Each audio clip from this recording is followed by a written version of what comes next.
Hello दोस्तों, welcome to IUPSC। और हम शुरू करेंगे इंडिया और आसियान का रिलेशन।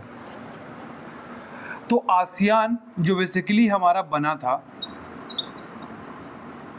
1967 में, और थाईलैंड के बैंकॉक में इसकी हमारी पहली समिट हुई थी। ठीक है, इस समय आसियान हमारा बना था।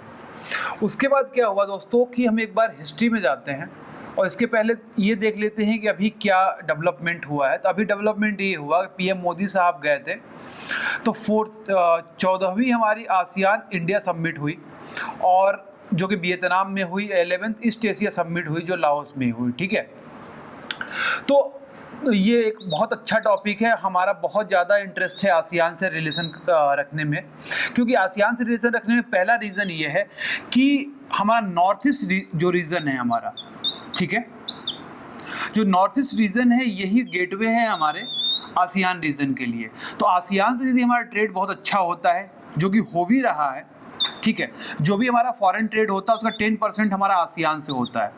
तो हमारा क्या होगा कि गेटवे हमारा नॉर्थ ईस्ट है, तो यहाँ पे हमें इंफ्रास्ट्रक्चर इंक्रीज करना पड़ेगा, बढ़ाना पड़ेगा।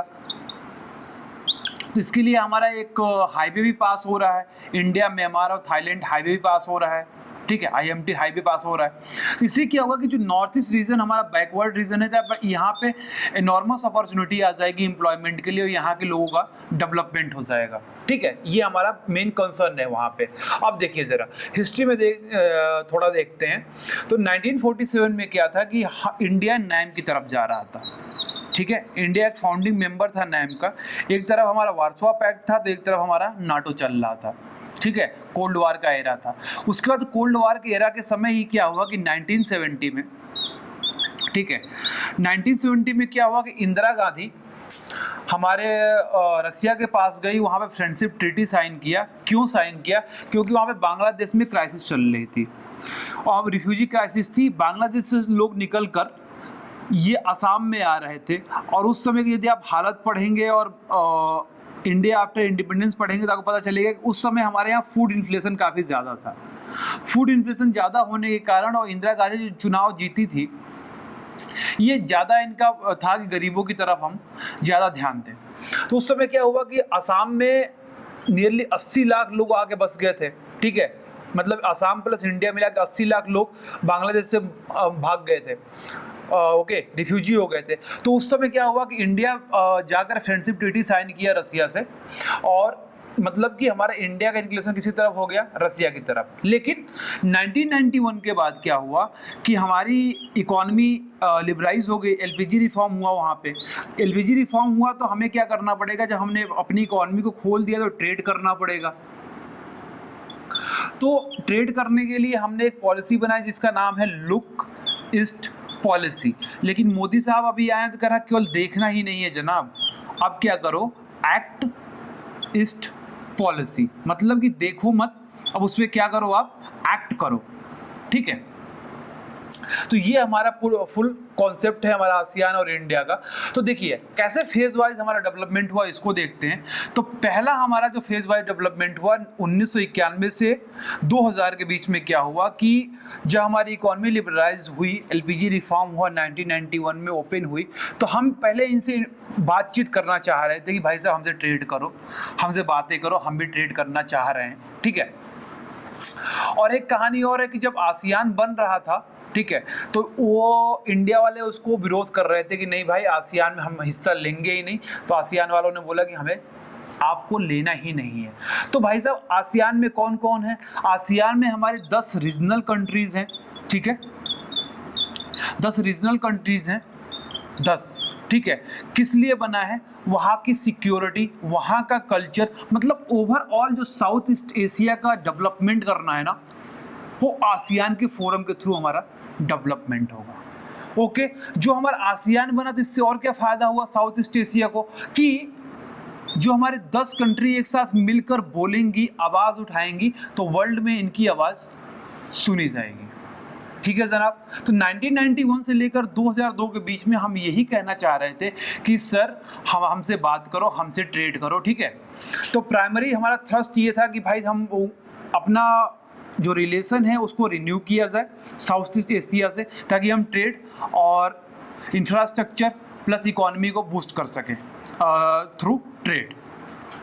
अब देखिए सेकेंड फेज में क्या हुआ, 2003 से 2012 का जो फेज चला हमारा, इस टाइम पे आसियान काफी ज्यादा बूम मार रहा था। ठीक है, जब बूम मार रहा था तो बहुत सारे लोग भी आएंगे ट्रेड करने के लिए, तो China, Japan, Australia, south Korea, New Zealand, ये लोग भी क्या हुआ कि ये लोग आसियान से ट्रेड करने के लिए, मतलब कि एकदम ट्रेड करना ही करना है, ये भी आ रहे थे। तो इंडिया भी भाई गया कि हमको भी ट्रेड करना है, पहले से हम चल रहे थे। तो उस समय इंडिया ने इकोनॉमी पे, सिक्योरिटी इशूज पे, उसके बाद सी का जो हमारा लॉ है अनक्लॉज, ओके, मैरीटाइम सिक्योरिटी पे बहुत ज़्यादा हमारा ध्यान दिया गया और ट्रेड पे काफ़ी हम आगे बढ़े 2003 से 2012 का जो हमारा टाइम चला। अब देखिए ये समिट हमारे लिए इम्पोर्टेंट क्यों है, क्योंकि मैरीटाइम सिक्योरिटी चाहिए। मैरीटाइम सिक्योरिटी क्यों चाहिए सर? क्योंकि वर्ल्ड का जो 80% हमारा ट्रेड होता है वो मैरीटाइम से होता है। क्यों होता है? क्योंकि जो पानी में होता है, पानी में रोड तो नहीं बनाना पड़ता, प्लस पानी में फ्रिक्शन कम होता है, इसकी वजह से ये हमारा जो चीपर होता है, जो हमारा सी रूट होता है, ये चीपर होता है। केवल हमें यूएसए के एक पोर्ट से निकला है तो इंडिया के पास एक पोर्ट फैसिलिटी देकर हम सामान को उतार सकते हैं, इसलिए मैरीटाइम। और बीच में ही मान लीजिए आपका कोई लुटेरा मिल गया तो क्या होगा, सारा माल आपको चोरी हो जाएगा। तो क्या करना चाहिए कि जो रूट हो ये सेफ हो। ठीक है, मैरीटाइम रूट हमारा सेफ होना चाहिए। इसके बाद टेररिज्म भी ज़्यादा बढ़ेगा तो वहाँ पे इन्वेस्टमेंट कोई करने नहीं आएगा, तो टेररिज्म पे हमने ध्यान दिया। उसके बाद रीजनल कोऑपरेशन पे ध्यान दिया। और आसियान क्यों चाहेंगे कि इंडिया उनका पार्ट हो? क्योंकि इंडिया भी एक फास्टेस्ट ग्रोइंग इकोनॉमी है। फास्टेस्ट ग्रोइंग इकोनॉमी होने के कारण जो साउथ चाइना सी का डिस्प्यूट चल रहा है, ठीक है, जो साउथ चाइना सी का डिस्प्यूट चल रहा है, तो आसियान कंट्री को भी एक stable economy, fast growing economy और एक न्यूक्लियर पावर स्टेट की ज़रूरत है। वो फुलफिल कौन करेगा? इंडिया करेगा, ताकि एक प्लेयर उनसे जुड़ा रहेगा तो ये जो चाइना की हेजुमोनी है साउथ चाइना सी में, ये कम किया जा सकता है। अब देखिए मेजर हमारे कॉन्सिक्वेंसेस क्या हुए कि इंडिया और आसियान का हमारा एक फ्री ट्रेड एग्रीमेंट साइन हुआ। बेसिकली ये इनिशिएट हुआ था बाली में 2003 में, लेकिन 2009 में ये साइन हो गया था। ठीक है, फ्री ट्रेड एग्रीमेंट हमारा इंडिया और आसियान का साइन हो गया कब? 2009 में। मतलब फ्री ट्रेड साइन हुआ तो आसियान की जो कंट्रीज हैं प्लस इंडिया ये लोग क्या करेंगे, अपने टैरिफ प्रोटेक्शन को कम करेंगे, मिनिमाइज करेंगे, ताकि ट्रेड को और अच्छे से किया जा सके।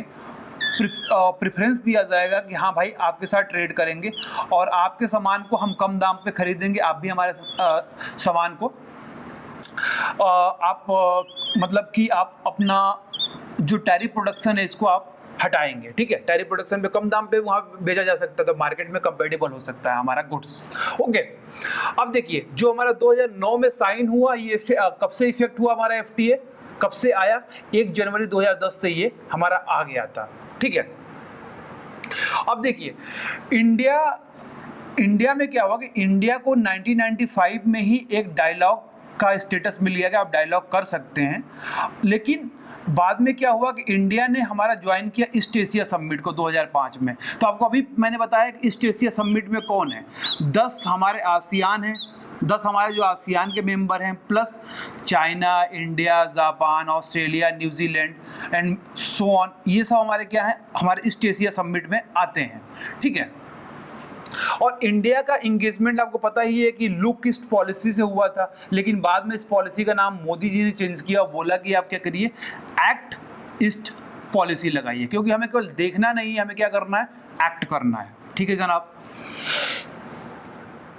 अब देखिए केवल इंडिया जो है, केवल हमारा आसियान प्लस इंडिया का जो रिलेशन है केवल इकोनॉमिक इंटीग्रेशन के लिए नहीं है, वहाँ पर रीजनल सिक्योरिटी भी हो, कल्चरल इंगेजमेंट भी हो।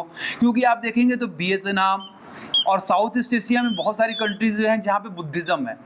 ठीक है, बुद्धिज़्म वहाँ पे रिलीजन है और बुद्धिज़्म हमारे इंडिया से गया है वहाँ पे, तो क्या होगा, हम कल्चरली भी उनसे इंगेजमेंट कर सकते हैं। तो केवल हमारी इकोनॉमिक इंटीग्रेशन नहीं, हम कल्चर इंगेजमेंट भी उनसे करेंगे। उसके बाद यहाँ पे सिक्योरिटी को बैलेंस करेंगे ताकि साउथ चाइना सी में केवल चाइना अपनी हेजोमोनी न दिखा सके, इंडिया रहेगा तो वहाँ पे बैलेंस रहेगा। ठीक है, उसके बाद देखिए इसके मेनली 3 पिलर हैं। जो हमारा आसियान और इंडिया का रिलेशन है 3 पिलर पर टिका हुआ है, कॉमर्स, कल्चर, कनेक्टिविटी। तो आपको मैंने पहले ही बताया कि अभी हमारा जो हाईवे है ये प्रपोज्ड हाईवे है कि इंडिया से हाईवे निकलेगा, फिर ये म्यांमार में जाएगा और म्यांमार से होते हुए थाईलैंड में जाएगा। उसके बाद थाईलैंड से ही एक रोड गई है वियतनाम में, उसके एक पोर्ट से जुड़ी हुई रोड है, वहाँ तक कनेक्टिविटी हमारी सीधे सीधे बन जाएगी। तो इंडिया से म्यांमार, म्यांमार से थाईलैंड, थाईलैंड से वियतनाम, तो 3 जो हमारा आईएमटी हाईवे है। तो आप देख सकते हैं कि जो यहाँ पे कनेक्टिविटी का हमारा केस है कि हम कनेक्टिविटी में कैसे एक दूसरे से कनेक्ट करेंगे, तो आईएमटी हाईवे हमारा प्रपोज कर दिया गया है। कल्चर से कैसे एक दूसरे से हम कनेक्ट करेंगे, तो हमारा आपको पता है बुद्धिज्म एक हमारा एक कॉमन रिलीजन है इंडिया और साउथ ईस्ट एशिया में, इससे हम कनेक्शन बढ़ सकता है। उसके बाद हमारा ट्रेड तो हो ही रहा है। तो ये हमारे जो 3 पिलर हैं इंडिया आसियान के, ये हमारे इस पिलर पे ये रिलेशन हमारा खड़ा है। तो सर देखिए, आसियान इंडिया के लिए क्यों इंपॉर्टेंट है ये देखना पड़ेगा, पहली चीज तो ये सर, ठीक है। तो आसियान की जो टोटल पॉपुलेशन है 1.8 बिलियन है और उनकी कंबाइंड जीडीपी आप देखें तो $3.8 ट्रिलियन के बराबर है। उसके बाद क्या है सर कि आपको पता है कि यदि हमारा साउथ ईस्ट एशिया से हमारा रिलेशन रहेगा तो वहाँ पे चाइना इनका पड़ोसी है, तो उनको घेरने में हमें आसानी मिल जाएगी। जैसे कि अभी आगे हम पढ़ेंगे कि इंडिया वियतनाम का रिलेशन, तो क्या हुआ है कि इंडिया ने अपना 100 मिलियन जो हमारा डॉलर लाइन ऑफ क्रेडिट पैसा था उसको $500 मिलियन बढ़ा के दे दिया है। और वियतनाम बहुत ज़्यादा कीन है कि ब्रह्मोस मिसाइल हमको दिया जाए, मतलब कि इंडिया ट्रांसफर करे टेक्नोलॉजी किसको, वियतनाम को, ठीक है। तो हम कहीं ना कहीं चाइना पे एक स्ट्रेटेजिक लोकेशन हमें साउथ ईस्ट एशिया मिल जाएगा चाइना पे नकेल कसने के लिए, ठीक है सर। उसके बाद क्या है सर कि मैरीटाइम हमारा इंपॉर्टेंस होगा क्योंकि फ्रीडम ऑफ नेविगेशन मिल सकता है साउथ चाइना सी में। उसके बाद जो लाइफ लाइन है हमारे ट्रेड का, को आपको बता दिया कि लाइफ लाइन क्या है ट्रेड का, हमारा सी है, तो वहाँ पे सिक्योरिटी प्रोवाइड करने में काफ़ी मदद करेंगे हमारा साउथ ईस्ट एशिया की जो कंट्रीज़ हैं। इसके बाद मैरीटाइम सिक्योरिटी हो गया। उसके बाद जो हमारी ड्रग ट्रैफिकिंग हो गई है, साइबर क्राइम हो रही है, इसमें भी हमें ये सपोर्ट करेंगे इनसे निपटने के लिए। अब देखिए सर कि ट्रेड का रिलेशन क्या है हमारा आसियान के साथ। तो देखिए जो ट्रेड हो रहा है हमारा इंडिया से और आसियान के बीच, ये 65 बिलियन USD का हो रहा है। बेसिकली जितना भी ट्रेड होता है ऑल ओवर वर्ल्ड में इंडिया का और अदर वर्ल्ड के साथ, मतलब अदर कंट्रीज के साथ, उसमें 10% हमारा ट्रेड आसियान कंट्रीज से होता है, ठीक है सर। आगे आते हैं। अब आपको पहले से ही बता दिया हो कि कनेक्टिविटी वहाँ पे रहेगी, हाईवे और रेल कनेक्टिविटी हम करना चाह रहे हैं ताकि हमारी इकोनॉमी इंटीग्रेट हो जाए आसियान से, ठीक है। इससे हमारा फायदा ये होगा कि पहली बात तो ट्रेड तो हमारा इंक्रीज करेगा ही, लेकिन हमारा जो बैकवर्ड रीजन है, बैकवर्ड मत बोलिए, मोस्ट बैकवर्ड रीजन जो हमारा नॉर्थ ईस्ट का रीजन है, यही तो हमारा द्वार है, ओके, यही तो एंट्री गेट है टू साउथ ईस्ट एशिया। तो ये हमारा इंक्रीज कर जाएगा। उसके बाद पीपल टू पीपल इंटरेक्शन भी हमारा बढ़ जाएगा, जैसे रेल और रोड कनेक्टिविटी हो जाएगा तो पीपल टू पीपल इंटरेक्शन हमारा बढ़ जाएगा। उसके बाद सर देखिए जो एनर्जी सिक्योरिटी कैसे प्रोवाइड करेगी आसियान इंडिया को, कैसे प्रोवाइड करेगी सर, क्योंकि जो साउथ चाइना सी है वहाँ पे बहुत सारे हाइड्रोकार्बन्स हैं। आप देखेंगे कि वियतनाम में ONGC जाकर 2 ब्लॉक लेकर वहाँ पर गैसेज और तेल निकाल रही है ONGC इंडिया कंपनी। तो एनर्जी सिक्योरिटी भी हमारी आसियान कंट्रीज इंडिया को प्रोवाइड कर सकती हैं, ठीक है। ऑयल और नेचुरल गैस डिपॉजिट बहुत ज़्यादा है हमारा साउथ चाइना सी में। तो दोस्त ये रहा हमारा साउथ चाइना इंडिया और आसियान का इशू। थैंक्स फॉर वॉचिंग दोस्तों, हैव ए नाइस डे।